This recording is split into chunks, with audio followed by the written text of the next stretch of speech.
Yo, what's up everyone? My name is Marcus and welcome to my class tier list video. This tier list video is not going to be about who does the most damage, most healing, or even what's the most meta at endgame. Instead, this tier list is for when I press Matchmake, I take a look at my party, and whether I'm happy to see that spec, sad to see that spec, or I feel mad about it. This tier list is very much about the now, and by now I mean around level 55, Dragonclaw Valley Hard just got unlocked and we're still getting talent points, and only a select few people have a full set of legendary gear. But I feel this tier list will be accurate for at least a few weeks.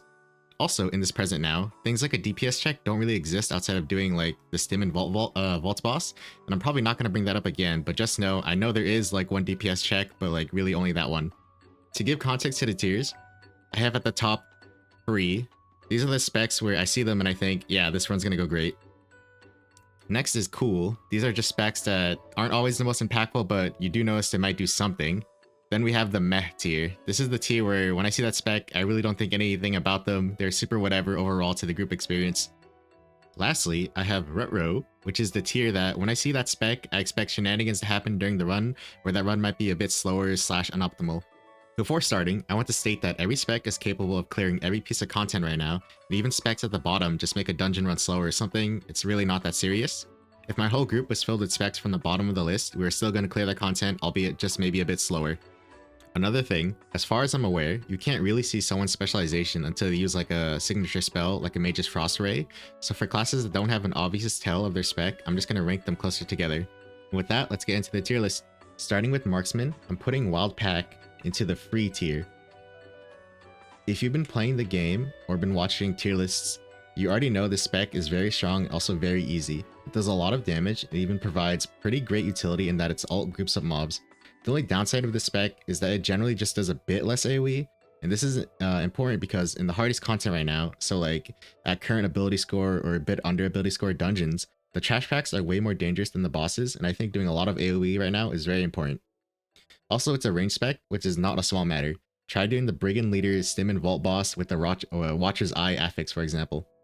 On the other side, I'm putting the Falcon Marksman into the retro tier, because while they also bring the useful grouping ult, their damage right now is just not up to par because of how much stats we're lacking. Falcon Marksmans need way more crit, which we just don't have right now. When I see the bird come out, I know the dungeon might just take a little bit longer. Moving on to Wind Knights, to me, this class is the definition of meh. I know they do great damage, and they even look hella sick while doing it, but DPS checks right now don't really exist, and in general it feels like just a pure DPS spec that I'm neither too happy or upset to see. I know I just said AoE is important right now for trash mobs, but with plenty of time to complete dungeons, I see DPS mostly as a cherry on top, unless it's an outlier like Falcon's doing pretty less damage right now. For Stormblade, I'm going to put Ayato into cool, and Moonblade into meh. A great bonus is that they both have an ult that groups up mobs, but from what I know, Moonblades are harder to play and even do less AoE. Stormblades are the most popular class in the game, and there are even jokes going around about how Stormblade is that class. You know, the class that constantly dies or even flames when they die? Because of that, I could see many people looking at Stormblade and thinking, retro, but for now I'll keep them here mainly because of their ult, at least until I run into that Stormblade. Moving on to the last DPS, and in my opinion, the in general best DPS, the Frost Mage. Let's talk about my favorite spec to see when I queue up, the Ice Ray spec.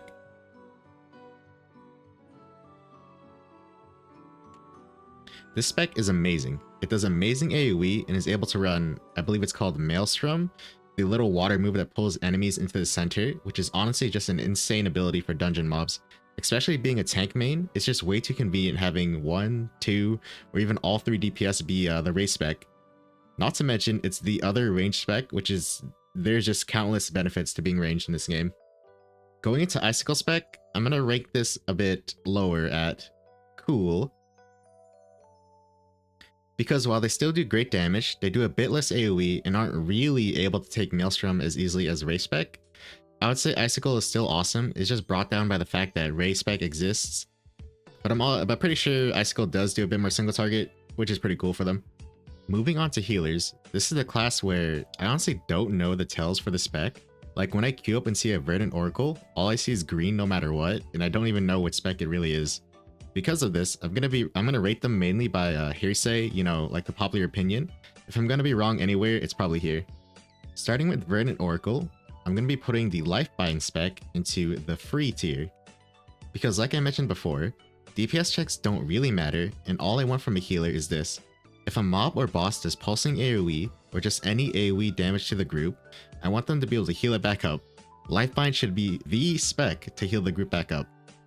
With that being said, I'm going to put the Smite spec into the Rut-Row tier.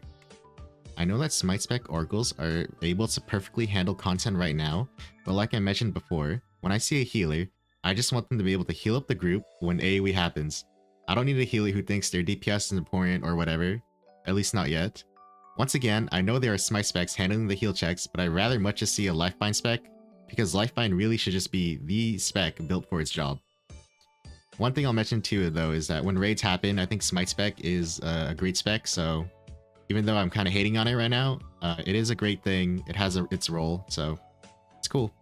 For beat performers, I'm going to put Dissonance into the free tier.